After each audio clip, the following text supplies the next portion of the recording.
Assalamualaikum warahmatullahi wabarakatuh. Perkenalkan, nama saya Nur Syafika dengan NIM 105381101221, Prodi Pendidikan Sosiologi, Universitas Muhammadiyah Makassar. Adapun materi yang akan saya bahas yaitu tentang teori struktural konflik, mata kuliah teori sosiologi klasik dan modern yang diampu oleh Bapak Hadi Saputra SPD MPD. Adapun pembahasan pertama yaitu proposisi teori konflik. Proposisi pertama, semakin tidak merata distribusi sumber di dalam suatu sistem akan semakin besar konflik kepentingan antara segmen dominan dan segmen lemah di dalam suatu sistem. Proposisi kedua, semakin menyadari akan kepentingan konflik, maka akan semakin besar kemungkinannya akan mempertanyakan keabsahan distribusi sumber yang tidak merata. Proposisi ketiga, kelompok dominan kehilangan kemampuannya untuk merumuskan kepentingan kolektif sehingga kelompok subordinat atau kelompok lemah mencetuskan konflik secara terang-terangan terhadap segmen-segmen dominan suatu sistem. Proposisi keempat, proposisi ini mengandung apabila kelompok subordinat semakin dipersatukan oleh keyakinan umum dan semakin berkembang struktur kepemimpinan politik mereka. Pembahasan kedua yaitu dasar-dasar teori konflik menurut Karl Marx.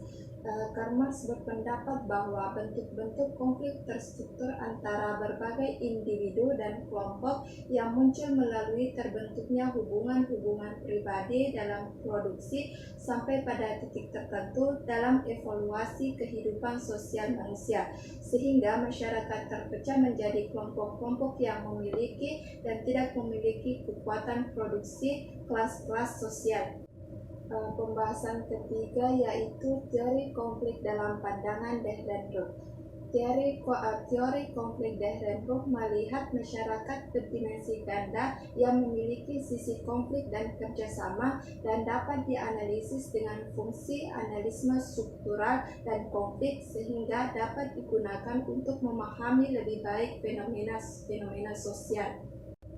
Pada pembahasan keempat, fungsi positif menurut Lewis Kossar. Yang pertama, sebagai kekuatan solidaritas internal dan integrasi kelompok akan bertambah tinggi apabila tingkat permusuhan kelompok luar bertambah besar. Yang kedua, integrasi yang semakin tinggi dari kelompok yang terlibat konflik dapat membantu memperkuat batas antar kelompok yang lain. Yang ketiga, para penyimpang dalam kelompok itu tidak ditoleransi dan dapat diusir atau dimasukkan dalam pengawasan yang ketat. Yang keempat, di dalam suatu kelompok akan berkurangnya toleransi akan perpecahan atau pengotakan dan semakin tingginya tekanan pada konsensus dan konformitas. Yang kelima, apabila kelompok itu tidak terancam konflik dengan kelompok luar yang bermusuhan, tekanan yang kuat pada kekompakan dan komitmen terhadap kelompok itu mungkin berkurang. Pada pembahasan terakhir yaitu persamaan dan perbedaan teori struktural fungsional dan teori struktural konflik. Persamaan dari kedua teori sosial yang berada dalam lingkup paradigma fakta sosial atau teori struktural fungsional dan teori struktural konflik ini sama-sama mengkaji struktur sosial dan peranata sosial dalam masyarakat. Adapun perbedaan dalam teori struktural fungsional yaitu masyarakat terbentuk atas dasar konsensus warga masyarakat hingga memelihara hubungan resiprositas antar warga masyarakat.